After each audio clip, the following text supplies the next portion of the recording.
କେହି ତୁମ ହାତରୁ ହୁଏତ କିଛି ଛଡ଼ାଇ ନେଇଯାଇପାରେ, କିନ୍ତୁ ତୁମ ଭାଗ୍ୟରୁ ନୁହେଁ। କାଲି ଜଣେ ମଣିଷ ଗୋଟିଏ ରୁଟି ମାଗିକି ନେଲା ଆଉ ଗୋଟିଏ ଆଶୀର୍ବାଦ ଦେଇଗଲା। ବୁଝିପାରିଲେନି ପ୍ରକୃତରେ ଗରିବ ସେ ଥିଲା ନା ମୁଁ? କିଛି ଯନ୍ତ୍ରଣା ଏମିତି ବି ହୋଇଥାଏ ଯାହାକୁ କେବଳ ସହି ହୁଏ, କିନ୍ତୁ କେବେ କାହାକୁ କହି ହୁଏ ନାହିଁ।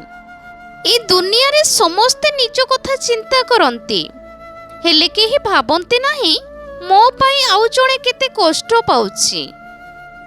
ଅନ୍ୟର ଭୁଲକୁ ନ୍ୟାୟ କରିବା ବହୁତ ସହଜ ହୋଇଥାଏ, କିନ୍ତୁ ନିଜର ଭୁଲକୁ ସ୍ୱୀକାର କରିବା କଷ୍ଟ ହୋଇଥାଏ। ନିଜ ଦୁର୍ବଳତାକୁ ଲୁଚେଇ ପାରିଲେ ତାହା ଜିତିବାରେ ସାହାଯ୍ୟ କରିପାରେ, ଆଉ କାହାକୁ ଜଣେଇ ଦେଲେ ତାହା ହାରିବାର କାରଣ ହୋଇଯାଇପାରେ।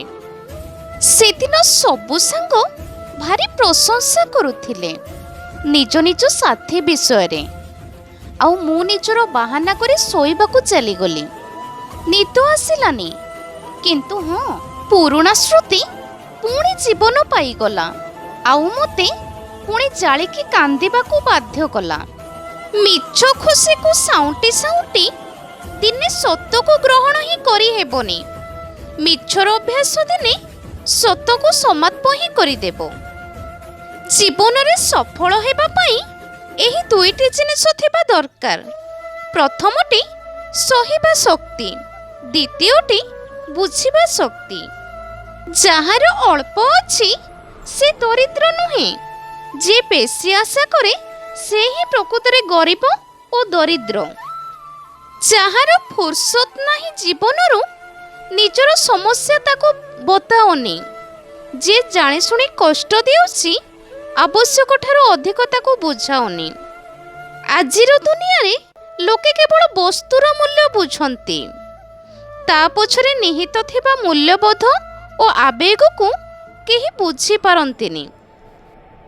ଅନ୍ୟ ପାଇଁ ବଞ୍ଚିବାର ଇଚ୍ଛା ଏବଂ ଅନ୍ୟ ଉପରେ ଆଶା ଭରସା ଜୀବନରେ ଯେତେ କମ୍ ରହିବ, ଜୀବନର ଖୁସି ଆଉ ସମୃଦ୍ଧି ସେତେ ଅଧିକ ରହିବ।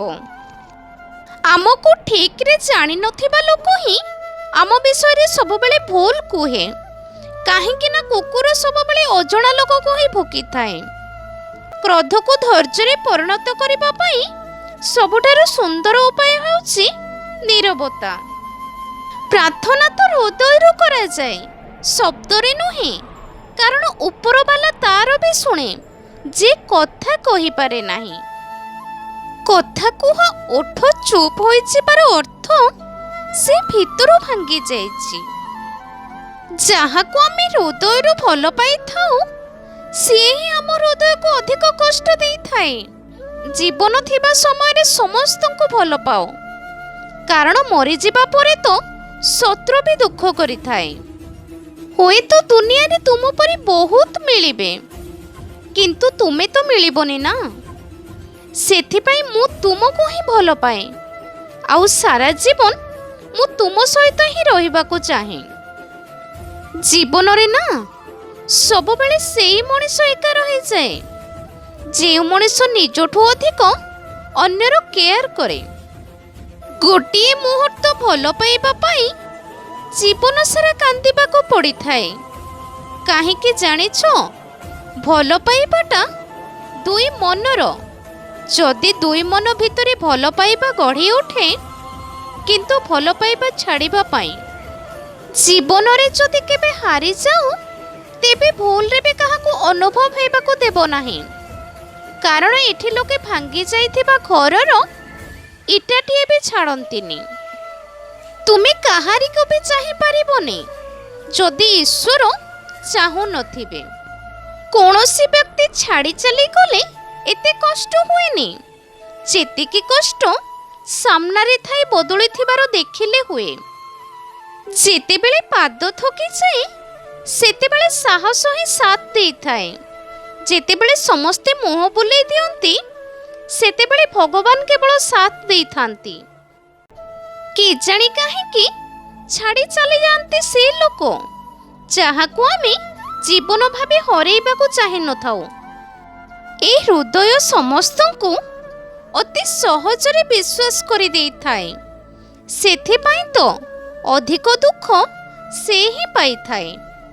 ପ୍ରକୃତ ଭଲ ପାଇବାରେ ସହି ରାଗ, ଅଭିମାନ, ଝଗଡ଼ା ଥାଉ ନା କାହିଁକି, କେହି କେବେ ବି କାହା ହାତ ଛାଡ଼ନ୍ତି ନାହିଁ।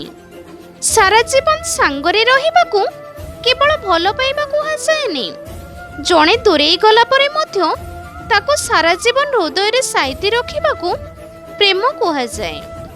ପିଲାମାନଙ୍କ ବ୍ୟବହାର ବଦଳିବା ଦେଖି ବୃଦ୍ଧ ବାପା ମା ଗୋଟିଏ କଥା ନିଶ୍ଚୟ ବୁଝିଯାଆନ୍ତି କି ଯେତେବେଳେ ବର୍ଷା ଥମିଯାଏ ସେତେବେଳେ ଛତା କାହିଁକି ବୋଝ ଲାଗିଥାଏ। ସାହସୀମାନଙ୍କ ସହିତ ଯଦି ମିଶିବେ ବାରମ୍ବାର ହାରିକି ବି ଜିତିବା ଶିଖିଯିବେ। ଆଉ ଯଦି ଡରୁଆମାନଙ୍କ ସହ ରହିବେ ଜିତିବା ବାଜିକୁ ବି ହାରିବା ଶିଖିବେ। ଦିନ ଆସିବ, ସବୁ ଠିକ୍ ହେଇଯିବ। ଯେଉଁ ଦିନ ପାଇଁ ଯେତିକି ତୁମର ଅପେକ୍ଷା ସେତିକି ମୁଁ ବି ଅପେକ୍ଷା କରିଛି। ସେଦିନ ତୁମେ ଥିବ, କିନ୍ତୁ ତୁମ ସହ କେବଳ ମୋ ସ୍ମୃତି ଥିବ।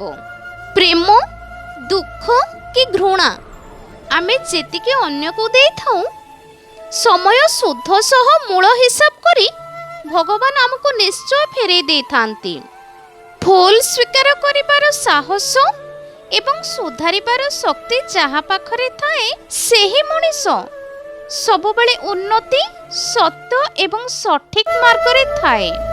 ସମ୍ପର୍କର ଶେଷ ସମୟ ସେତେବେଳେ ଆସିଯାଏ ଯେତେବେଳେ କାହାର ଭଲ ପାଇବା କାହା ପାଇଁ ବୋଝ ହେବାକୁ ଲାଗିଥାଏ। ଏଠି ସମସ୍ତଙ୍କ ହାତରେ ଘଡ଼ି ତ ବନ୍ଧା ହେଇଛି, ହେଲେ ହାତ ମୁଠାରେ ଗୋଟିଏ ମୁହୂର୍ତ୍ତ ଧରି ରଖିପାରନ୍ତି ନାହିଁ। କେତେ ଚାଲାକ ମୋ ନିଜ ଲୋକମାନେ! ଉପହାରରେ ଘଡ଼ି ତ ଦେଲେ, ହେଲେ କେବେ ସମୟ ଦେଇନାହାନ୍ତି। ଏହି ଭିଡ଼ିଓଟି ଯଦି ଆପଣମାନଙ୍କୁ ଭଲ ଲାଗିଥାଏ ତାହେଲେ ମୋ ଭିଡ଼ିଓଟିକୁ ଲାଇକ୍, ସେୟାର, କମେଣ୍ଟ କରି ମୋ ଚ୍ୟାନେଲଟିକୁ ସବସ୍କ୍ରାଇବ୍ କରିଦିଅନ୍ତୁ।